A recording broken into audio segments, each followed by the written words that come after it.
through recently directing 100 episodes of it in a row.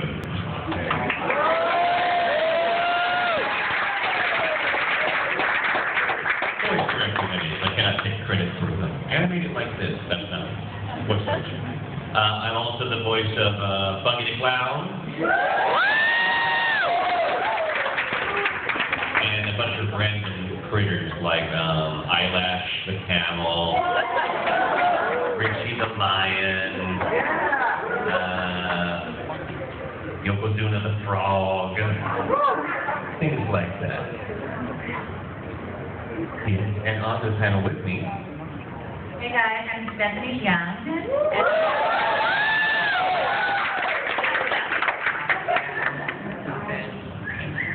And I'm with Nico Robbins.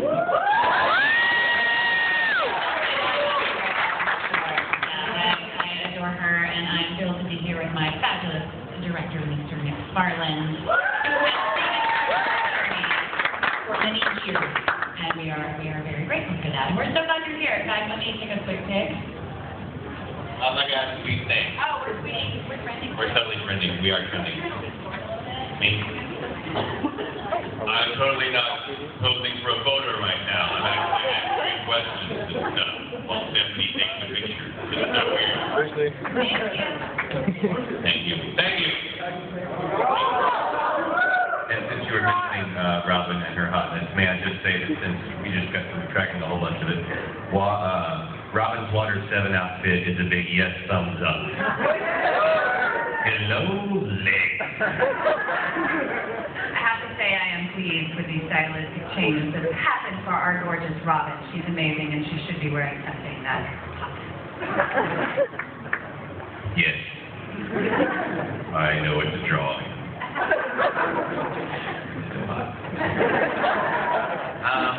I guess we'll start out with a bunch of Q&A for you guys. If it leads off to tangents of other things we can answer for you, then that's cool. But I'm sure you must have a bunch of questions about One Piece and or the production of it. I only have some information about future stuff, otherwise I'm not supposed to talk about it, or actually just don't know about it.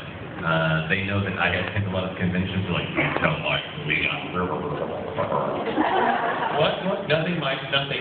You go to your convention with no knowledge of things. Okay. But I will answer what I can about anything. And although this is a One Piece panel, Stephanie and I have been in a lot of shows together, so if you guys want to talk about any of it, it's not like it's taboo. You want to discuss, Eden of the East, or Full Office Brotherhood, or anything. No, I will not answer your question. Grand line only. But who has a question? We'll get this thing started. Yes, let's say it. Don't I do Roshi? I am the voice of Roshi as well. Glad for you to notice.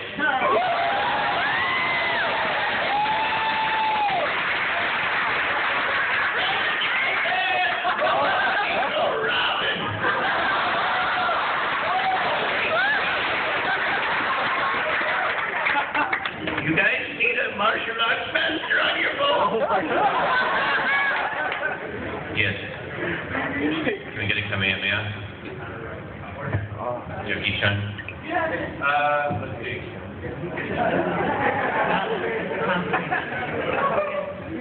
So it's like, Kame! And then like, float. Kame! It's like a bunch of deer.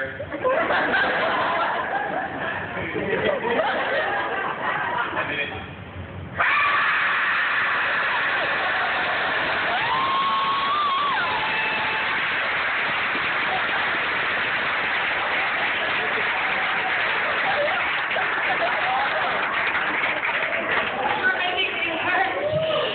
That's commitment, ladies and gentlemen. I think that starts another round of applause.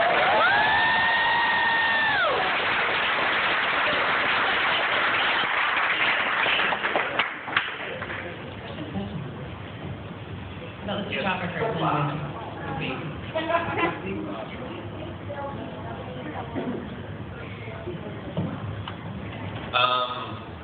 I hope so. Yeah. I think there's been one that's been announced. I think there has. Yeah. This is one of those like, do I know this or do I not know this? Maybe. Leaning strongly towards maybe.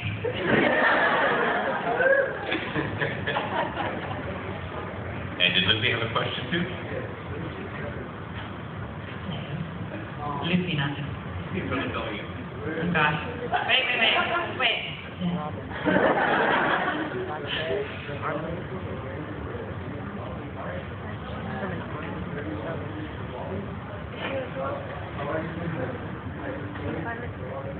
You guys made me cry. It's not even 7 at night.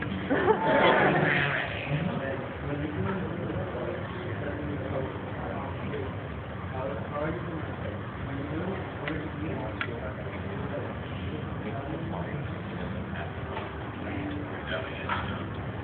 Yeah, like, should we No, talk about this? just like, I said, like, It's been out for like 4 years. I'm serious. No, that's nothing. But I think that information is out there that it's going to happen. So. Yes. You know, this whole arc for Robin that we have been working on has been, I knew about the story, of course, but when you're in the moment and that's happening, it's brutal. And honestly, I can't say there have been that many. I've cried at shows before, we do that happens. But when you continue after you're done recording, and then you just want to go crawl up in a ball in the corner of the booth and just boo-hoo it out, I can do that, but I wanted to inside.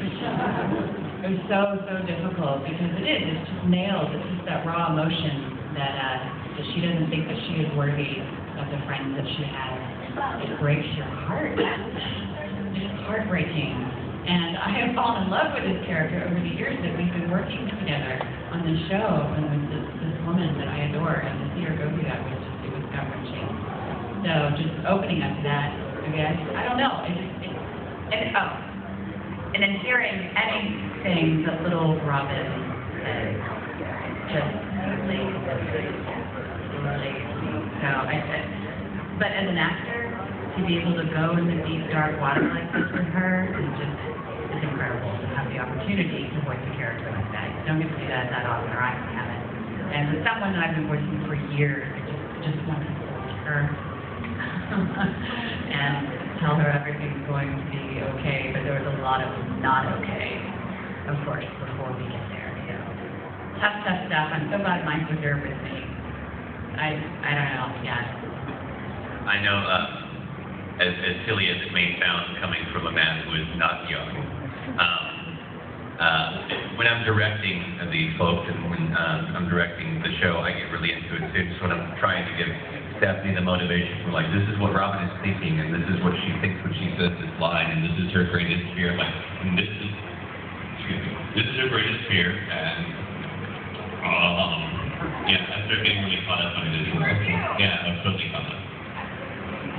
And that made it harder. When your friend, when your friend who's directing you is starting to tear up, and then you're starting to tear up, I'm sure the engineer's thinking, come on, you guys, get over it. But, just both in there together. You know what? It's wonderful as an actor to have a director that's that into it with you, that lets us show this character, and it helps get you as an actor to the next place that you need to be. I fully believe that. We don't do these things on our own. We find our own emotions that we connect to, but it's certainly a team effort. And then the wonderful storyline is already in place that we get to be a part of. It's rich and it's heartbreaking and sad. And there's just been a long period of time where I've been walking in and knowing what we're going to be doing, and just that pit in your stomach of, oh God, it's going to be a rough few hours. It's going to be a hard day. And then I need to get back in my car and try to find a happy place again. But honestly, it doesn't happen, it stays with you a little bit.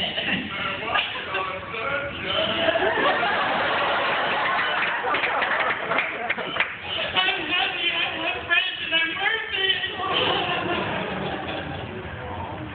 Awesome. That's Yeah, it's so hard. It's so good. Yeah. It's gonna work out for her. Right? Yeah. And she's so strong. Oh, she's so strong.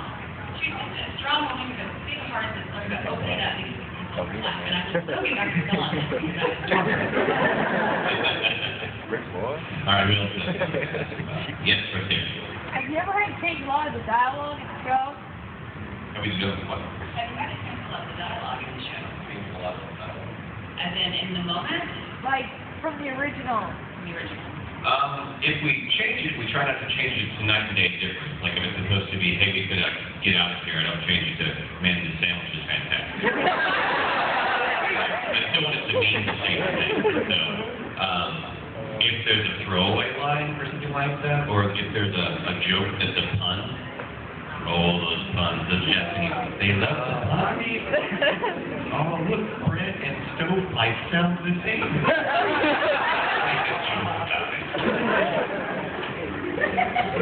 Right, we have to write our way around those, especially if someone's like thought bubble, bread, fish, stovepipe. Because what I don't want to do is pop up note. Stovepipe and fish sound the same. I still need to like play the same funny moments, so I'll change stuff like that.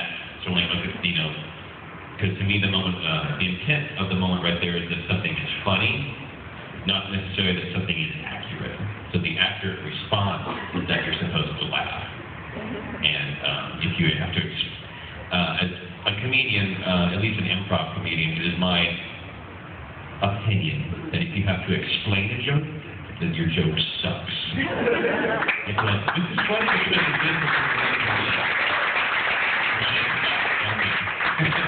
So, my intent is it's supposed to be funny to keep it funny. Yes, so that's the only time I change something. In my opinion. And fortunately, when you direct a show like this, Mike is a comedian and is a writer, and you have to be able to write on the fly quickly, to not only make it the line, of course, if it's last, which is obvious, but to keep that intent in the zany, wonderful world of One Piece with all the crazy creatures and things. So to direct a show like this, you also have to be a really good and funny writer. So I love it. Love it.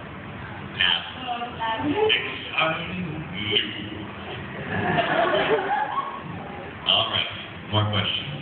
Yes.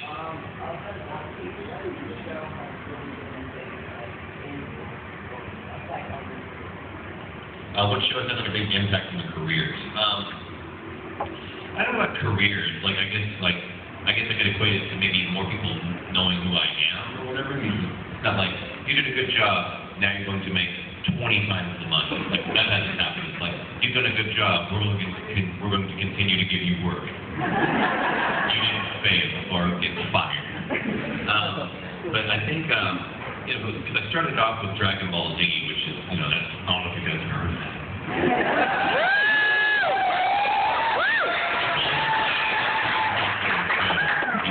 It'll make its round someday. Yeah. But I started off with that, but probably after that, the first thing that seemed to have bring in a whole new group of anime fans, or just bring a whole lot of enthusiasm about anime in general as an art form that hadn't been there in a while, was either of the Full Metal Alchemist shows, in my opinion. It's a fantastic universe. There was a lot of people who, especially if they've been anime fans for a long time, they, got used to, they had a bunch of favorites of the 90s, Slayers and Evangelion and a bunch of stuff like that. And went through a long period of nothing hits like that. There's a lot of good shows, but there's just nothing where everyone goes crazy over it. And then Full Metal Alchemist hit. They were like, so I would say that one. I don't know, as far as pet projects that had a lot of impact on me, myself emotionally, or just I'm super proud of. Along with all, I'm proud of everything that I work on, but just things that mean something even more so special to me, and would be Mushishi. Mushishi, Eden of the East. And Summer Wars, if you guys know the people. Summer Wars. Summer Wars. Gosh, I think, the first lead role that I ever had at Funimation is Junko and Desert Punk. So that was a large moment. But, you know, and for that to be the first lead role in just another zany, crazy show. Talk about taking liberties with the writing. Yeah, real thought on that. It was a lot of fun. But definitely voicing Olivier and Full Metal was a big step for me, just as an actress. And Mike really worked with me on being tougher. Stephanie, make her tougher. That was thanks for you, make it tougher. You know, the first session, always trying to get to where she is, but it was great, you know, to be able to shift and work like that. So emotionally, Claire and Glenn were with me. And I'd never, you know, voicing such a character that it just has zero emotion and then grows between her relationship with Rocky and the whole monstering out. Don't get to do that often. So to get that, you know, that animal side that you kind of tap into when her yogi energy was going nuts. That as an actress was really cool. And that's another show. Like with Robin, when I drive home, I have to have my therapy and not have road rage. That's not to yell at other cars. You know, we've got crazy traffic, just like you guys here in Houston, in Dallas, where I live. And this arc with Robin has been particularly tough. You know, I've been nice to the other drivers, but between that and then Claire and Claymore, it's like, all right, self-control now. It's fiction, so get it together. But those are great questions. Put your emotions in secret and stone handcuffs. That's funny. Other questions. How about guy in the back of the orange? Just good. Gotta be really loud then, my friend. All right. Project here. Here?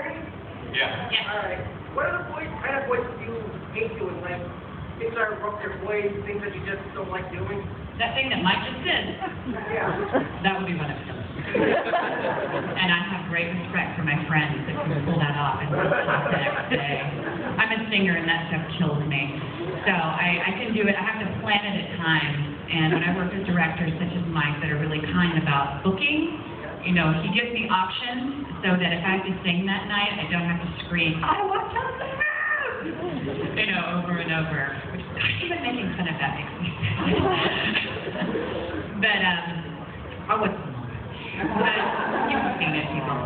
But anything that's screaming and yelling like that, I have to be really careful about the types of roles I accept, just because I don't have those rock star Teflon cords that can do that for hours and then speak or sing the next day. So if it's a character I love, you know, of course, when there's moments of that, it's worth it. Worth it with this one, Robin, worth it with Claire, you know, I don't care, we're gonna do it. But I have to be real careful. I don't hate those kinds of roles, I just have to be careful. Yeah, I don't necessarily hate anything either, because usually if it hurts like that, it's like an interesting voice. Like it's something that's fun to do, like Buggy or like Baby from Dragon Ball GT, or you know, anything like that. We watched it hurt. You know, it just physically hurt. But I don't hate it. I hate it afterwards because I can't talk. But you know, that doesn't happen that often. It takes a lot for me to for me to lose my voice after that, because we started with Dragon Ball. So it's like, this is how you dub anime. I'm used to that. How long is the show? 3 episodes. All right. But I think of Colleen, every time I hear Colleen, who does such an amazing job with Lucy, it's been years and I don't get tired of hearing that, and I just think, how does she do that? How is that her? Amazing, the range she has, but and able to do that for hours upon hours. So. Yes, right here in the second row. Sorry.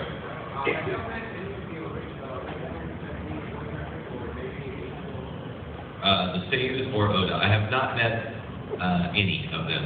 I've been lucky enough to have some communication back and forth through email with Oda and with Anna, who does Evangelion, to ask questions, and I get answers directly from the source, which is cool. But it's not often, and I have to make sure that I have like no one can answer this question, can they? Can this please be forwarded to the right person? But outside of that, I haven't met any of my I went into the Straw Hat scene, I don't think. I've met some scene, but not Straw Hats. I would love to have it. I would love it. And then you put your turn, so you go ahead.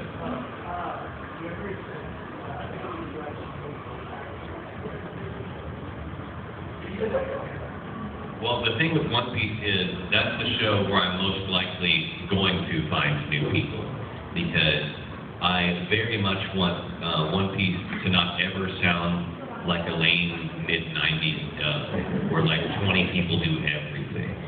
You know, I don't want it to sound like that. If someone has more than one role in the show, I try to make sure that it's like, you know, like your last major role was 100 episodes ago. You know, and even for One Piece, that's, you know, that for any other show, they'd be like, well, it was 7 episodes ago, which is as long, and, you know, as long as it takes to get through arcs. So I do find new people all the time. I, in fact, just had 3 or 4 days of open call auditions. Open call auditions are different from, like, normal casting of a show, because when you normally cast a show, it's like these specific parts. For open call auditions, I talked to the person who's does all of our scheduling for us. I'd like to have open call auditions where I hear anybody, but the anybody must be one of two things. A man that sounds like a man, or an older man that can sound tough. These are the two things that I always need more of. I need more old dudes that are like grizzled military generals and or bad guys, or I need a bunch of Marines going, no way! You know, I don't need a bunch of, because he finds work in lots of other capacities. I don't need a bunch of Todd Havercorns, because they just sound too young to be these big Marines. So I look for men all the time. Like, how many Marine dudes did you have?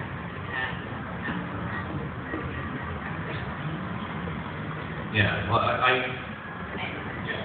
frequently, for most shows that we get up there, with the font that we use and the Excel document that we use to end up putting, like, this is the cat, you know, this is this character, they have this many cues, and this is who plays them. And you know, you have 15, 20 columns of that. That's almost any other show that we have except for One Piece. And this takes care of, like, you know, part of one page is your entire cast list, and you turn that in at the end so that we can get the DVD, Blu-ray credits proper, et cetera, et cetera. Almost every episode of One Piece is 2 full pages, and most of those 2 full pages are Marine Officer, episode blah, blah, blah, A, Marine Officer, blah, blah, blah, episode B, so, oh, we already get the Z? Marine Officer, something, AA. Marine Officer, B. Oh, we got through the truck double A? Marine Officer, AAA. We have lots of Marines, so we try to keep up all that stuff. You know, this is that same Marine Officer that we had 4 episodes ago, and now he has one more line. Marine Officer 4 episodes ago, So, yeah, there's tons and tons and tons of, especially through any lobby and Water 7. It is sausage party, not the dude. 2012, 2013. And a good opportunity to get it on video. So I do hear new people all the time, but most of my criteria would consist of, do you live like within like an hour of where the studio is? So I have people like, I live in Kentucky and I'd really like to do it. I'm like, awesome. That's confusion. Do you have a private plane? I'll pay for it my own way. I don't care. I care. I don't want you to be out several $100s so you can go, no way! I appreciate that would be something that would mean a lot to you, but it would make me feel like a huge jerk. Yes, your cat. Buy a plane ticket and be here tomorrow. Yeah. So, if you like to work like that, get with me. I see one hand up right back there. If somebody wanted to try an audition for one of your open auditions, how would they go about finding out